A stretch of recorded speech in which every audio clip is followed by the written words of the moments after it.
Judges chapter 7. Tinalo ni Gideon ang mga Midianites. Isang araw, maagang gumising si Gideon at ang mga tauhan niya. Nagkampo sila sa tabi ng Harod Spring. Sa bandang north naman nila, nagkampo ang mga Midianites sa valley na malapit sa More Hill. Sinabi ni Lord kay Gideon, "Sobrang dami ng kasama mo para ipanalo ko kayo sa mga Midianites. Baka isipin nilang nanalo sila dahil sa lakas nila at hindi dahil sa akin. Kaya sabihin mo sa kanila na pwede nang umuwi yung mga natatakot." Nung sabihin ito ni Gideon, umuwi ang 22,000 na tao at 10,000 na lang ang naiwan. Sabi pa ni Lord kay Gideon, "Sobrang dami pa rin nila. Dalhin mo sila sa ilog at ititest ko sila doon. Tapos, sasabihin ko sa iyo kung sino ang mga isasama mo at kung sino ang hindi." Dinala nga sila ni Gideon sa may ilog. Pagdating doon, sinabi ni Lord, "Ihiwalay mo yung mga umiinom na parang aso doon sa mga lumuhod para makainom." May 300 na tao ang uminom gamit ang kamay nila at yung iba naman uminom ng nakaluhod. Sabi ni Lord kay Gideon, "Yang 300 na tao na uminom gamit ang kamay nila ang gagamitin ko para ipanalo kayo laban sa mga Midianites. Pauwiin mo na yung iba." Kaya pinauwi na ni Gideon yung mga Israelites except doon sa 300. Pinaiwan niya ang mga pagkain nila at mga trumpet.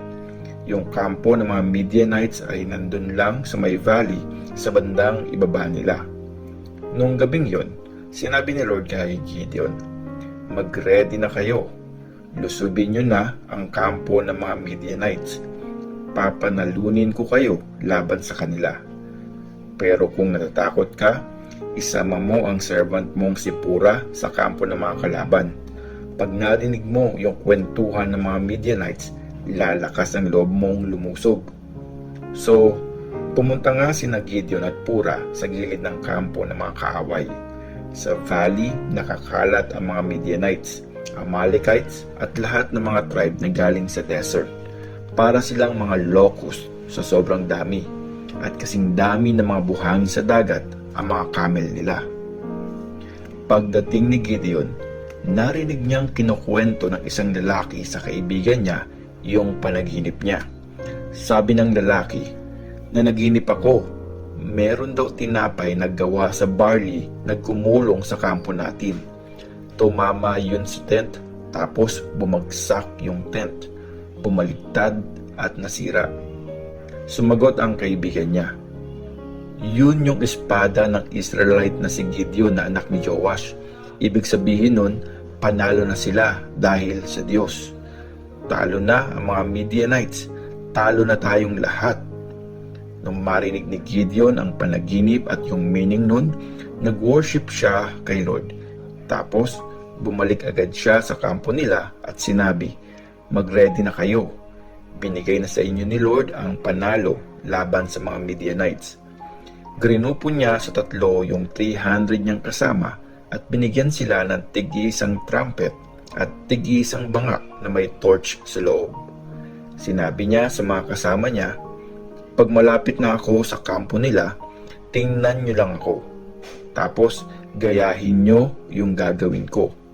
Pag hinipan ko at ng grupo ko yung mga trumpet namin, hipan niyo na din yung mga trumpet niyo sa palibot ng kampo. Tapos sumigaw kayo para kay Lord at para kay Gideon." Maghahating gabi na nung nakarating sina Gideon at ang 100 niyang kasama malapit sa kampo ng mga Midianites. Halos kapapalit pa lang din ng mga bantay nun. Tapos, sabay-sabay nilang hinipan ang mga trumpet at binasag ang mga dala nilang banga. Ganon din ang ginawa ng dalawang grupo. Hawak nila yung torch sa kaliwang kamay at trumpet naman sa kanan.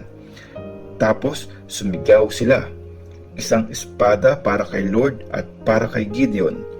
Nakapwesto pa rin ang mga kasama ni Gideon sa paligid ng kampo. Nagtakbuhan naman ang army ng kaaway nila habang nagsisigawan. Habang hinihipan ng mga Israelites ang mga trumpet, Pinaglalaban-laban ni Lord ang mga Midianites at sila ang nagtagaan. Tumakas yung army hanggang sa Beth-Shitta, papuntang Zaretan, hanggang doon sa Abel Mehola, malapit sa Tabath. Tinawag ni Gideon ang mga tribe ni Naphtali, Asher at ang buong Manase, at pinahabol sa kanila ang mga Midianites. Nagpadala din siya ng mga messenger para sa lahat ng nakatira sa mabundok na bayan ng Ephraim at sinabi, "Bumaba kayo at labanan nyo ang mga Midianites.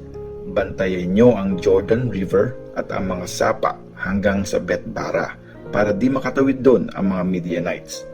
Nagsama-sama ang mga lalaking taga Ephraim at ganun nga ang ginawa nila. Nahuli nila ang dalawang leader ng mga Midianites na sina Oreb at Zeeb. Pinatay nila si Oreb sa lugar na tinatawag ngayong Bato ni Oreb at si Zeeb naman doon sa tinatawag na Pisaan ng Ubas ni Zeeb. Hinabol pa nila ang mga Midianites at dinala nila yung mga ulo ni na Oreb at Zeeb kay Gideon na noon ay nasa east ng Jordan. Judges chapter 8. Tuluyang natalo ang mga Midianites. Tapos, lumapit kay Gideon ang mga taga-Ephraim at galit na nagreklamo sa kanya. "Bakit hindi ka humingi ng tulong sa amin noong nakipaglaban kayo sa mga Midianites? Bakit mo ginawa sa amin yon?" Sumagot si Gideon, "Ano lang ba yung nagawa ko kumpara sa nagawa nyo? Mas okay pa nga yung maliit na bagay na nagawa nyo mga taga-Ephraim kesa sa lahat ng nagawa ng buong angkan ko. Sa tulong ng Diyos, napatay nyo sina Oreb at Zeeb, ang matataas na leader ng mga Midianites. Kumpara doon, walang-wala yung nagawa ko." Nung sabihin niya yun, nawala ang galit ng mga taga-Ephraim. After nun, tumawid si Gideon at ang 300 niyang tauhan sa Jordan River. Pagod na sila pero hinabol pa rin nila ang mga kalaban. Pagdating nila sa Sukoth, sinabi niya sa mga taga roon, "Please, bigyan niyo ng pagkain ang mga tauhan ko." Pagod na sila at hinahabol ko pa yung dalawang hari ng mga Midianites na sina Zeba at Zalmunna. Pero sumagot ang mga leaders ng Sukoth, "Bakit naman namin bibigyan ng pagkain ang mga sundalo mo? Nahuli niyo na ba sina Zeba at Zalmunna?"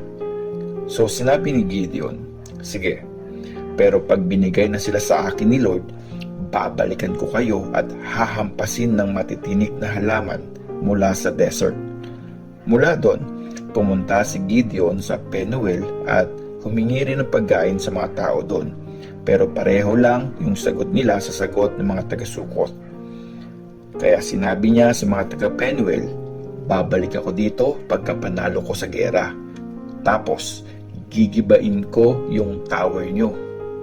Nasa Karkor naman nun sina Zeba at Zalmunna, kasama ang mga sundalo nila na nasa 15,000. Yun na lang yung natira sa army ng mga tribe na taga-desert kasi 120,000 na ang napatay sa kanila. Pumunta sina Gideon sa daanan ng mga nakatira sa tent sa isnang Noba at Jogbeha at lumusod sila nung hindi pa nakaredy ang mga kalaban. Tumakas ang mga haring Midianite na sina Zeba at Zalmunna pero hinabol at nahuli sila ni Gideon. Dahil doon, nagpanik ang buong army ng kalaban. Pagkatapos ng gera, umuwi na si Gideon na anak ni Joash. Dumaan sila ng mga kasama niya sa Heres Pass at nahuli niya ang isang binatang taga-Sukoth. Tinanong niya ito at pinalista kung sino-sino ang mga official at leader ng Sukoth. Lahat-lahat, 77 na pangalan ang binigay ng binata.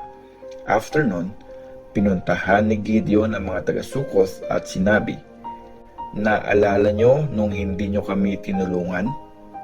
Di nyo binigyan ng pagkain ang mga sundalo ko kahit pagod na pagod sila, porque di ko pa nahuhuli sina Zeba at Zalmunna. O, tingnan nyo, eto na sila." Kumuha siya ng matitinik na halaman sa desert at pinanghahampas niya yon sa mga leaders ng Sukoth. Giniba niya rin yung tower sa Penuel at pinagpapatay ang mga lalaki sa city na yon.